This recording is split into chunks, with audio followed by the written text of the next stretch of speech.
Sure. Well, thank you so much, Meg, and for that great intro. And hello again, friends at Power to Fly. Why don't I give a little bit more intro to what you shared? But as I do so, I love to invite the audience to tell me a little bit about themselves. Are you a parent? Are you a benefit provider? Are you a company? Are you a budding entrepreneur? I just love to know who's joining us today. And so I can make sure our conversation is relevant for you. In addition to what Meg has shared, I also am a 20-year veteran in marketing. I've done everything from branding, partnerships to customer engagement. And what I love about marketing is just solving for people's needs, especially when it can radically change the way we live and work. And so that's why I dedicated my life now to working on Apiari and to ensuring that families have the help that they need and care providers have an easier way of finding and managing the jobs so they can work more, earn more, and make a livelihood in this profession. So Meg, actually, I wanted to also add, I thought you might be interested. We were talking about how to pronounce Apiari. Given my name, Yi-Hsian, and Apiari, I know it's a tongue twister for everybody, but I think the origin story of our company would make a lot of sense, and I thought that the audience might enjoy that as well. So about 4 years ago, my co-founder and I got together. She just had her second child, and she told me how she spent over 20 hours looking for childcare, part-time help, while she was on maternity leave, and could not find a single person. The people that she ended up interviewing, one person said, hey, can you change the hours and days that you need help for? Because I don't have that time. And then the second person said, oh, I'd love to help you, but I'm looking for a full-time job. So can you make this a full-time job instead? And she ended up with no one. And when she shared that story with me, I was like, yeah, just you wait. My kids were in grade school. And I was like, there are 19 public school holidays, no half days, no after school. And then that's before summer vacation that I am always struggling to find care. Oh, yeah. Right. And so then our third friend who was there, who's now an investor in our company, said, my kids are older, but the time that I spent looking for childcare, I just shifted all of that into elder care. And so that was a moment when all three of us working moms were like, wow, we're just never going to see the end of light to this care problem. And all three of us have daughters. And we're like, you know what? If we don't fix this in this generation, we're just passing the buck and this problem down to our daughters. And that's really the birth of Apiari. And we named it so as an homage to the bee colony, because when we look at our lives and how chaotic it is that working moms are doing it all, the bee colony, there is a queen bee, and she's not sitting around eating bonbons, I assure you. She's also doing her fair share of work, but she's surrounded by an ecosystem of specialist care workers who is helping her run a thriving hive. And I think that is our ultimate goal, is to make sure that all our homes are thriving and that we are all mentally and physically well and happy. So that is really how we started our company and the background to how we name our company Apiari. I love that story. Thank you for sharing that with us. And I very much love that image, right? That idea, we hear it all the time. It takes a village, it takes a hive, it takes a colony. It takes more than just the family unit to support it. So yeah, I think this is really, really interesting and very much highlights, like we talked about, the gap that exists here for not only like a market, but also support. All right, so let's talk about what of your background led you into founder territory. This is something that I feel like a lot of people see as like kind of not necessarily two separate things, but like, how did you get from here to there? Yeah. So as I mentioned, I was a marketer before I started my own company, and I always found myself to be more of an entrepreneur as well. So even in corporations, when I worked there, I love the newness of things, the unexplored territory of things. So when I was at American Express, I worked in new product development for international markets. Loved talking to small business owners, across the world and listening to what their problems were. And then thinking about, so, oftentimes they don't say, oh, I need this. Can you make me this? It's like, hey, I stay up at night because I cannot manage all the payments that I have to send out and collecting payments. So payment collection has always been a problem for my business. I love my plumbing business. I love plumbing. I hate accounting, right? Or cash flow is a problem for me because, I have enough money, but I could just never sync it up quite enough so that I can manage my business more efficiently. So those are some of the problems that we keep hearing. And then as a new product person, you would think about, well, what kind of products can I put out there to solve this need? And so I think, if you are someone who loves listening to problems and then have innovative solutions, entrepreneurship is not a far stretch. That's really how I found my way here. Excellent. Thank you for that.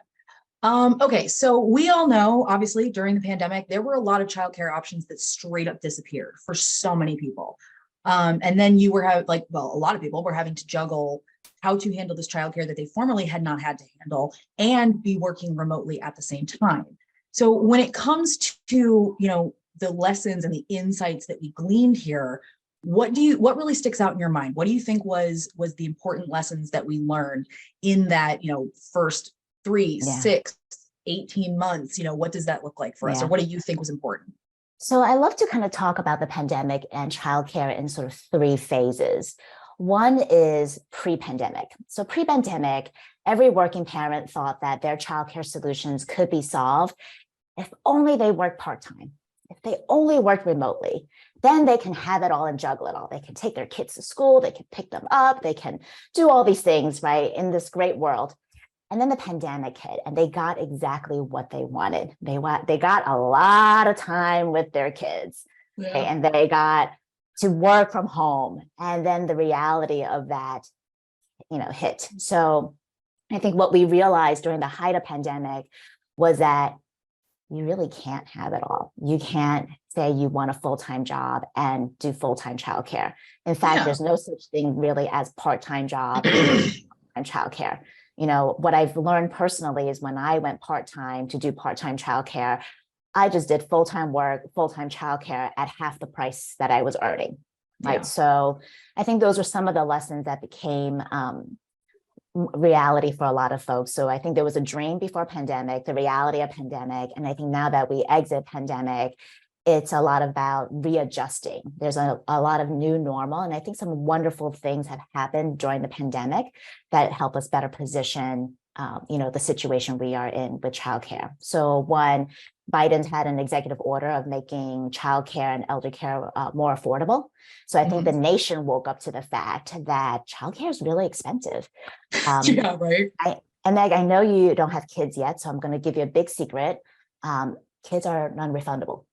So it's, I also heard that they don't work. They want all of your money. Like this, it sounds like a scam, y'all. This sounds a little sus to me. It's an 18-year scam if you're lucky, right? So, I always tell parents that because it's a road forward. Once you have kids, it's not like, oh, you know what, this didn't really work out the way I thought it was. Like, can I go back and kind of do over?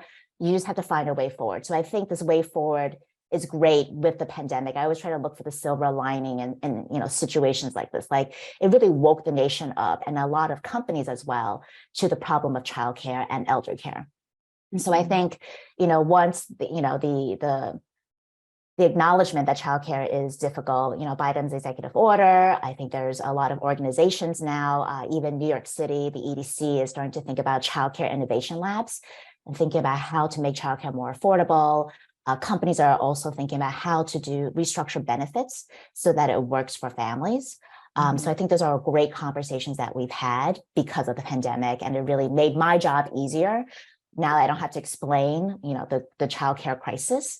And it also made people realize that there are childcare deserts. I don't know if you've heard of that term, around the country where there are lack of childcare, and it makes it very difficult for working parents to, fully participate in the workforce because of that.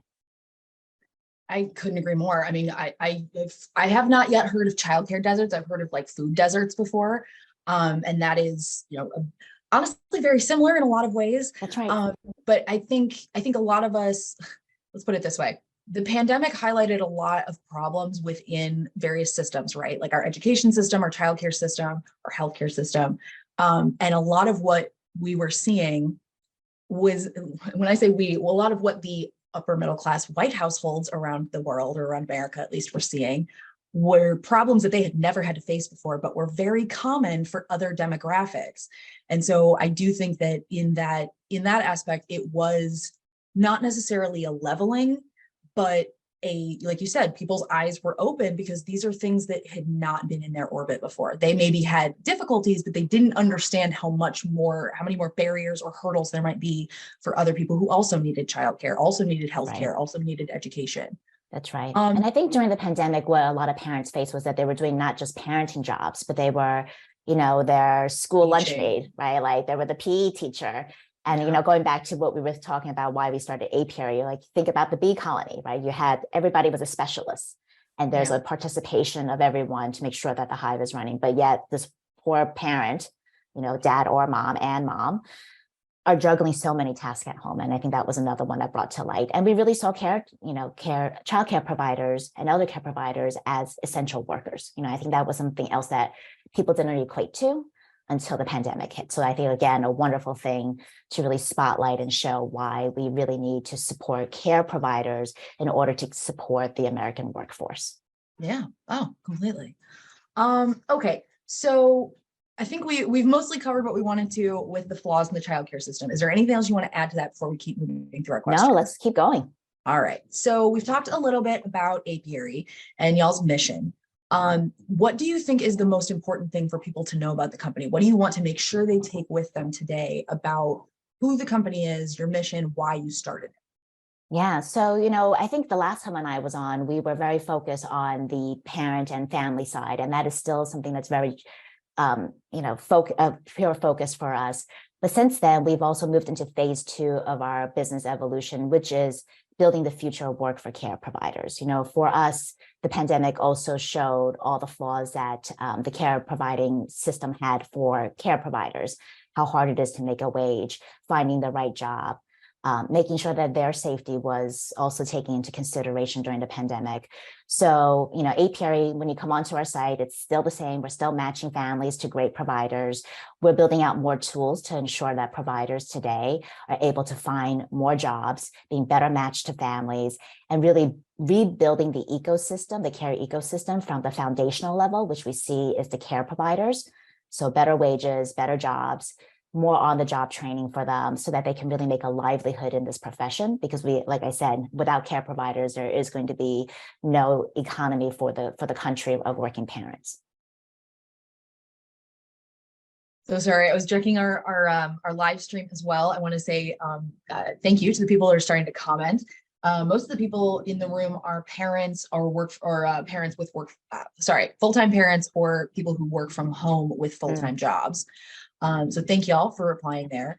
Now, I just want to remind y'all, if you have questions for Yi-Hsian or if you want to dive in deeper on something we're talking about, please feel free, add your question into the group chat. We've got Power to Fly team members standing by who will send it to us. Ask early, ask often. We've got a little less than 15 minutes left in today's session. So if you've got questions, make sure you get them in so we can try and answer them today. So Meg, I would like to go back to one point, if you don't mind, Please, now that we know please. who's joining us. I love to just say that during the pandemic, what we realize is that we need a lot more flexibility in our lives. And I think that comes with childcare. So what we all realized as parents was that there is no one single solution and that we had to be flexible on how we craft childcare. What I love about where we come out of the pandemic, which is more flexible work, it actually gives parents greater power to find the best childcare for their situation. So now with more parents working at home, they're finding that they don't have to pay a very experienced provider to watch their children because they're working from home. So we see them flex in that sense. So they'll have like a college kid come and stay with their kids after school while they're home, because if anything happens, they're in the room next door.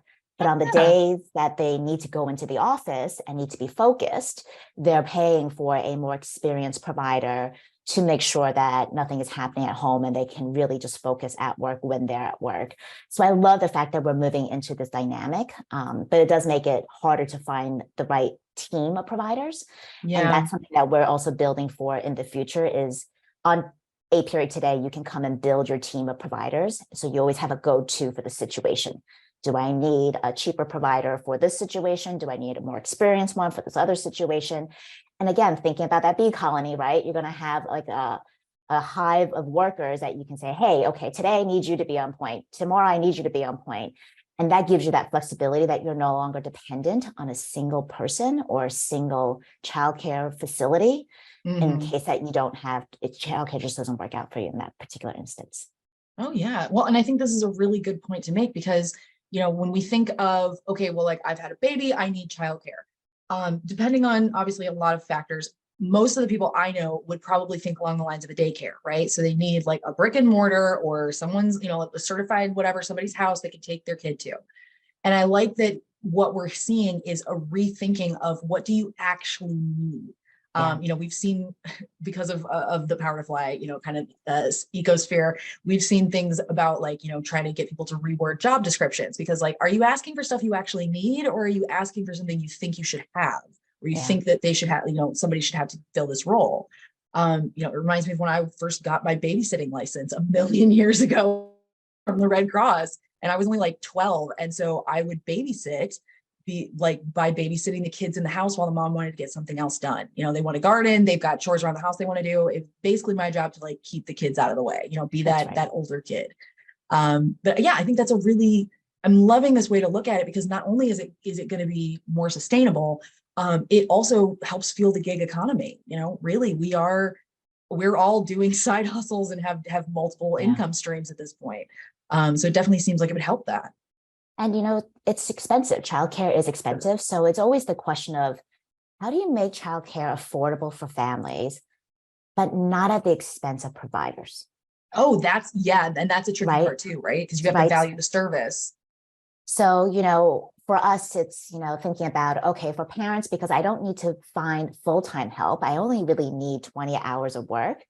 I Mhm. can take what I paid, let's say $1,000 a week for full-time nanny, and I can make that into a $500 budget because I only need part-time and I can still find that great quality. But that provider who normally makes $1,000 a week can now split that between two families, right? But Mhm. then the big question for them is, well, how do I find this other family efficiently? So we hear from providers, they spend over 50 hours looking for a single job. And then on top of that, they're spending an incremental 3 hours a week if they have more than one family doing all the back end work. Hey, are you available? Yes, I am. Oh, I'm not. Oh, I need to move this around. Oh, hold on. Let me calculate how much you owe me, back and Mhm. forth. So it's again, like sometimes they don't even want to take that incremental job because it's just so much of a hassle Well, to. yeah, scheduling and you can't just set it and forget it. It's a constant readjustment. That's right. So that's where we're moving to this phase two, is really building that portion out for providers so they can take on those incremental jobs. And that's how we're going to free up more of the workforce in childcare so parents can find this more flexible part-time work when they need it. I And like I think this. we see some questions here about just creative solutions. I mean, I Um, think that's what we've been talking about, right? This yeah. idea of going to, getting the help you need on each specific day or for each specific instance. Is there anything else you've seen that's been kind of like thinking outside the box so far? I think it's more of even some of the daycares that I've seen of now have more drop-in solutions. So you don't have to register for a full-time slot. Again, adjusting to the flexible needs. And I think what really has brought into light is just where we have a lot of gaps. Like, when we think of childcare, again, for white collared working professionals, a 9 to 5, 8 to 7, 8 to 8, childcare coverage.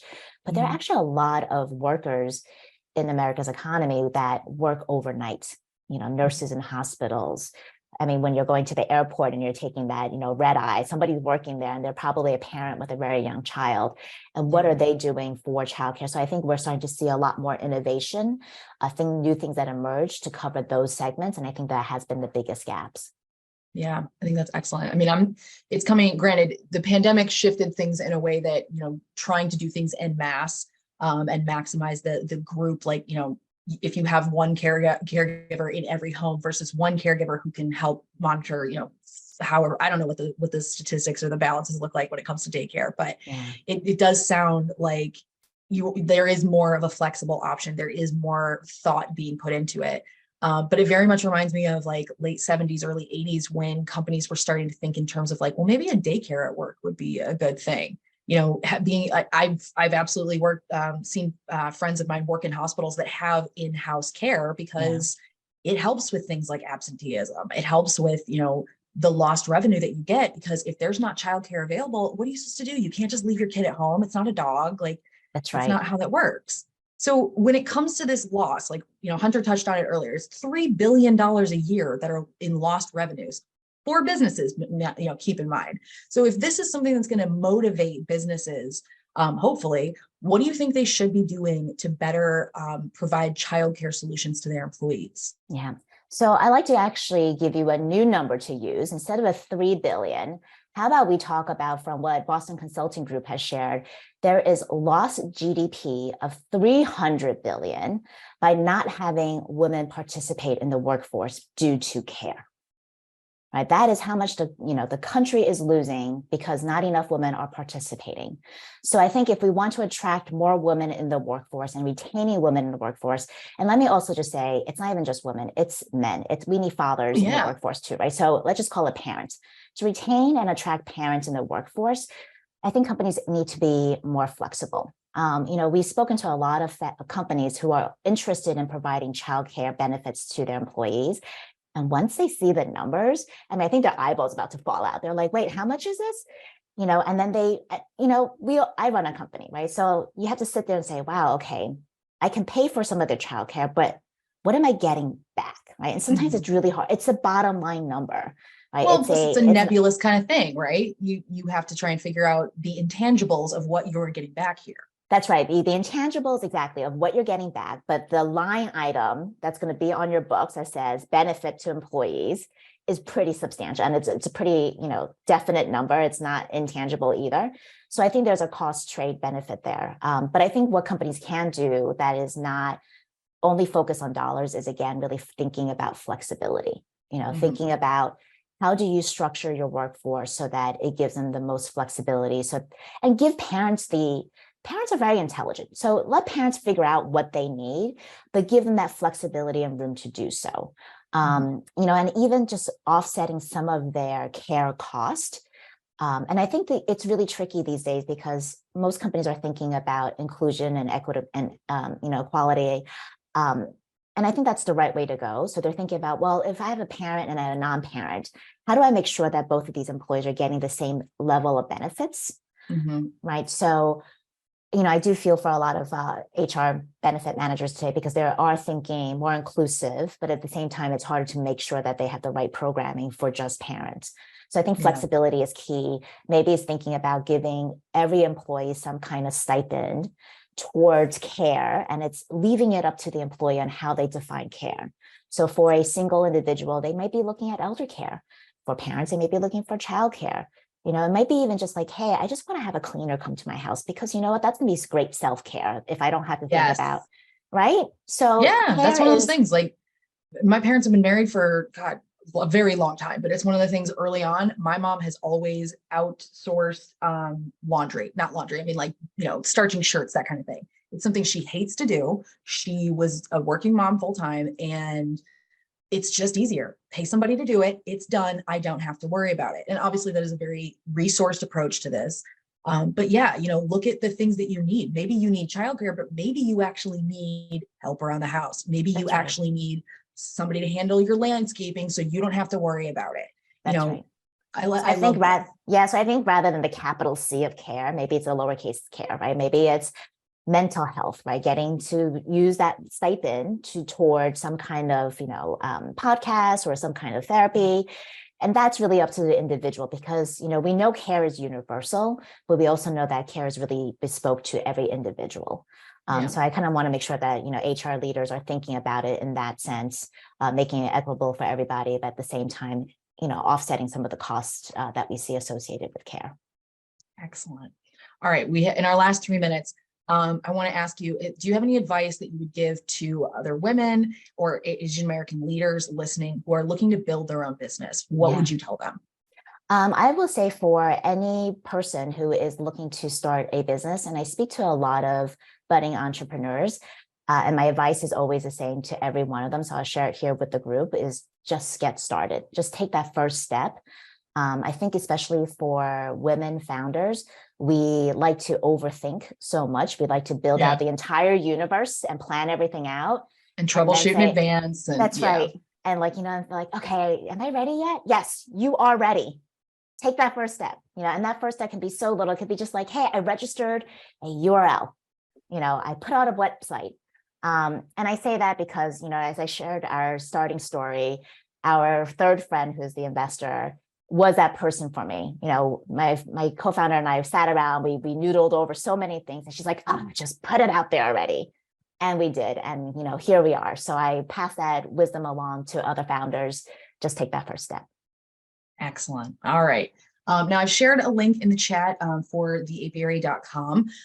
Where can people keep up with you, follow you if they want to see what's going on? What should people leave here with? Yes. So if you want to connect with me, I am most active on LinkedIn. Just look for me by my name. That's the nice part about having a very distinctive name. And I'm happy to connect with anyone who is interested. Excellent. Thank you so much, Yi-Hsian. It has been really wonderful to get to talk to you today and learn from you. I really enjoy it, and I hope that we get a chance to do it again soon. Yes, absolutely. Well, take good care. Happy Asian Heritage Month, everyone.